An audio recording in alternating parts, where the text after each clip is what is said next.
తెలుగు రాష్ట్రాలు సంక్రాంతి శోభ సంతరించుకున్నాయి. భోగి పండుగతో పల్లెల్లో సంక్రాంతి వేడుకలు మొదలయ్యాయి. తెల్లవారుజామునే ఇళ్ల ముందు కాలనీలో ప్రజలు భోగి మంటలు వేశారు. రంగవల్లులను తీర్చిదిద్ది వాటిపై కర్రలు, పిడకలు, పాత సామాన్లు ఉంచి భోగి మంటలు వేశారు.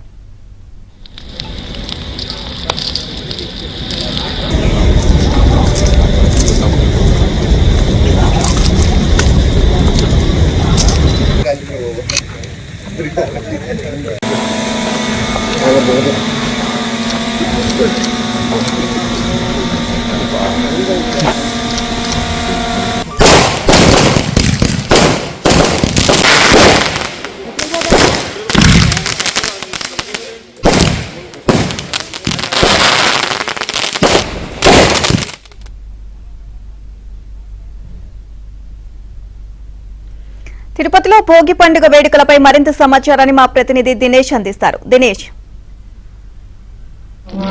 మనం తిరుపతిలో టీటీడీ ఉద్యోగులు ఉండేటువంటి వినాయక నగర్ క్వార్టర్స్ దగ్గర ఉన్నాం. ఇక్కడ భోగి సందర్భంగా అంగరంగ వైభవంగా ఈ వేడుకల్ని నిర్వహిస్తున్నారు. మనం చూస్తున్నాం, పెద్ద ఎత్తున భోగి మంటల్ని చూస్తున్నాము. టీటీడీ ఉద్యోగులందరూ నివసించేటువంటి ఈ యొక్క క్వార్టర్స్ వినాయక నగర్ క్వార్టర్స్ అంటారు. ఇక్కడ ఈ మైదానంలో ఈ భోగి ఈ యొక్క సంక్రాంతిని ప్రతి సంవత్సరం కూడా చాలా గ్రాండ్ గా నిర్వహిస్తారు. వాళ్ళు ముగ్గుల పోటీలు కావచ్చు, ఇంకా అనేక వాళ్ళని అడిగి అసలు సంక్రాంతి వేడుకలు ఎలా నిర్వహించారని తెలుసుకుందాం. మళ్ళీ భోగి గురించి మాట్లాడుతాం. ఏమంటే ఈ సంక్రాంతి పండుగ సందర్భంగా మీరు ఎన్ని రోజులు ఈ వేడుకల్ని ఎలా నిర్వహిస్తారు? దాదాపు 10 రోజుల పాటు ఈ యొక్క కార్యక్రమాన్ని నిర్వహిస్తాము. గత 4 రోజులు వైకుంఠ ఏకాదశి సందర్భంగా డ్యూటీలు ఉన్న సందర్భంగా ఈ సంవత్సరం 5వ తారీఖు నుంచే స్టార్ట్ చేశాం. 5వ తారీఖు నుంచి 8వ తారీఖు వరకు పిల్లలకి ఆటల పోటీలు, మహిళలకి ఆటల పోటీలు, ముగ్గుల పోటీలు, రకరకాల యాక్టివిటీస్ చేశాం. ఈరోజు మళ్ళా భోగి. రేపు జనవరి 26వ తారీఖున రిపబ్లిక్ డే సందర్భంగా పిల్లలందరితో సాంస్కృతిక కార్యక్రమాలు, ప్రైజ్ డిస్ట్రిబ్యూషన్, టీటీడీ అధికారులు అందరూ కలిసి కుటుంబాలతో జరుపుకోవడం అనేటువంటిది జరుగుతుంది. మొదట్లోకి ఇప్పటికీ టీటీడీ ఉద్యోగుల స్పందన ఎట్లా కనిపిస్తాం? చాలా బాగుంది. రోజు ప్రతి సంవత్సరం చాలా ఎక్కువగా పెరుగుతూ ఉంది.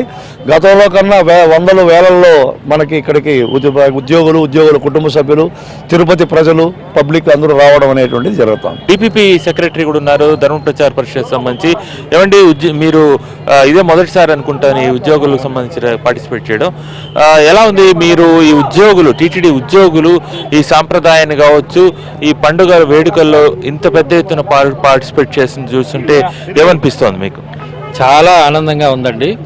ఈరోజు ఈ ఆనందం అంటే టీటీడీ ఉద్యోగులు, పెద్దలు, పిల్లలు అందరిలోనూ కనబడుతోంది. ఈ ఆనందం ఇప్పుడు ఆకాశం వరకు వెళ్ళిందా? ఈ హర్షాతిరేకం మరి ఆ దేవుడి తన ఆనందాన్ని, మన అందరి మీద ఆశీస్సుల్ని ఈ వర్షం రూపంలో కురిపిస్తున్నాడేమో అని అనిపిస్తుంది.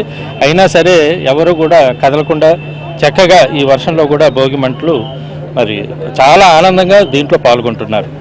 ఇక్కడ మహిళలు కూడా పెద్ద ఎత్తున పార్టిసిపేట్ చేస్తున్నారు. వాళ్ళని కూడా మాట్లాడించేందుకు ప్రయత్నం చేస్తాం. అమ్మ, చెప్పండి, భోగిలో మహిళలు ఇంత పెద్ద ఎత్తున పాల్గొంటున్నారు, మీకేమనిపిస్తుంది? చాలా హ్యాపీగా ఉంది. అందరూ బాగా పాల్గొంటాము. మేము 20 ఏళ్ళుగా బాగా అందరూ కలిసి చేసుకుంటాం పండగ ఇది.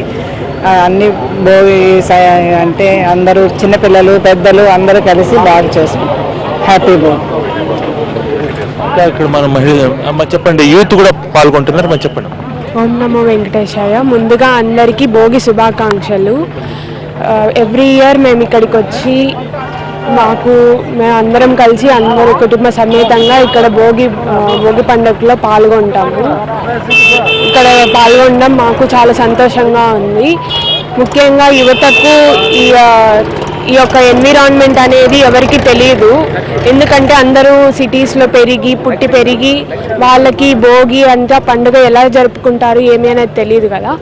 కాబట్టి ఇక్కడ అందరూ సంస్కృతి సాంప్రదాయాలతో భోగి పండుగ జరుపుకోవడం మాకు సంతోషంగా. టీటీడీ ఉద్యోగుల పిల్లలు ఎలా పార్టిసిపేట్ చేస్తారు? బాగా చేశారు. అందరూ రాత్రే నిన్న సాయంత్రం నుంచే వచ్చి ముగ్గులు అవన్నీ వేసి అన్నీ చేశారు. ఓకే, మొత్తం మనం చూస్తున్నాం ముగ్గుల పోటీలు కూడా నిర్వహించారు. మా ముగ్గుల పోటీలు కూడా మీరు పార్టిసిపేట్ చేశారు కదా. ముగ్గుల పోటీలు నిర్వహించడం అవన్నీ చూస్తే ఏమనిపించింది? చాలా సంతోషంగా ఉందండి. ఎక్కడ లేని విధంగా ఇక్కడ టీటీడీ వినాయక నగర్ క్వార్టర్స్లో మాకు 10 రోజుల నుంచే ఈ ఉత్సవాలు స్టార్ట్ అయిపోతాయి. పిల్లలు, పెద్దలు అందరూ కూడా దీంట్లో పాల్గొంటారండి. Happy birthday. ఇక్కడ కపిల్ తీర్థం డిప్యూటీఓ కూడా ఉన్నారు. సార్ చెప్పండి సార్. నమో వెంకటేశాయ. అందరికీ భోగి సంక్రాంతి శుభాకాంక్షలు. ఈ ఆనందంగా ఇక్కడ ఉల్లాసంగా ఉత్సాహంగా అందరూ పార్టిసిపేట్ చేశారు. చాలా ఆనందంగా ఉంది. ప్రతి ఏడాది విధేయం జరుగుతూ ఉన్నది. గతంలో కూడా జరిగిన విశేషాలు చాలా ఉన్నాయి. వెంకటేష్ గారి ఆధ్వర్యంలో జరపడం, ఈ వెల్ఫేర్ అసోసియేషన్ ద్వారా జరపడం చాలా ఆనందదాయకం. ఇక్కడ పాల్గొన్నటువంటి ఉద్యోగ మిత్రులు, వాళ్ళ ఫ్యామిలీస్, పిల్లలు అందరికీ మరొకసారి శుభాకాంక్షలు తెలుపుతూ నమో వెంకటేశ్వర. మనం భోగికి సంబంధించినటువంటి దృశ్యాలు చూపించే ప్రయత్నం చేస్తాము. మొత్తం మనం చూస్తున్నాము తిరుపతి వాసులు కూడా వివిధ ప్రాంతాల్లో ఉద్యోగాలకి వెళ్ళినటువంటి వాళ్ళు కూడా తిరిగి ఇండ్లకు వచ్చి తమ పెద్దలతో, అంటే అందరూ కూడా సాఫ్ట్వేర్ జాబ్స్తో బెంగళూరు కావచ్చు, చెన్నై కావచ్చు, అందరూ ఇంటికి రావడంతో తల్లులు బిడ్డల కోసం పిండి వంటలు చేసి వాళ్ళని సంతోషపెట్టి బాగా వాళ్ళని సంతోషపెట్టడానికి చేసేటువంటి ప్రయత్నం, వాళ్ళందరూ కలిసిమెలిసి ఉండేందుకు ఒక గొప్ప జీవిత అనుభూతినిచ్చేందుకు కూడా ఈ పండుగలు బాగా దోహదపడుతోంది. వీడియో జర్నలిస్ట్ నటరాజ్తో దినేష్, ఏబీనాన్ జ్యోతి, తిరుపతి.